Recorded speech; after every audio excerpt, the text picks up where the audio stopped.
உங்களுக்கு boys fans எவ்வளோ பேர் இருப்பாங்கன்னு எனக்கு தெரியும். பட் கேர்ள் ஃபேனா நான் வந்து முதல் ஃபேன். என்னோட சின்ன வயசுல இருந்து like crazy fan of Trisha ma'am. நான் நீங்க உள்ள வரும்போது அப்படி குதிச்சேன். ஐம் லைக் ஒரு இன்னைக்கு ஏதோ என்னோட ட்ரீம் மாதிரி ஆயிடுச்சு. என்னோட ட்ரீம் ஃபுல்ஃபில் ஆயிடுச்சு. தேங்க்யூ. அண்ட் உங்களோட இந்த ஸ்மைல் அண்ட் எந்த கேரக்டர்ஸ் கொடுத்தா எனக்கு இது ஒரு கொஸ்டினாக இருந்தது உங்ககிட்ட கேட்கணும்னு.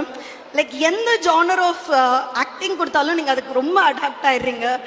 நீங்கள் எது பண்ணாலுமே க்யூட்டாக இருக்கு. அண்ட் எப்படி இந்த க்யூட்னஸ் இன்னும் மெயின்டைன் பண்ணுறீங்க?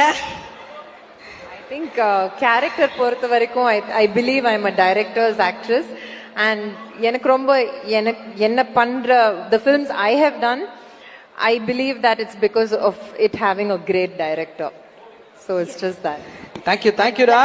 Thank you so much. ரொம்ப ரொம்ப நன்றி. Thank you.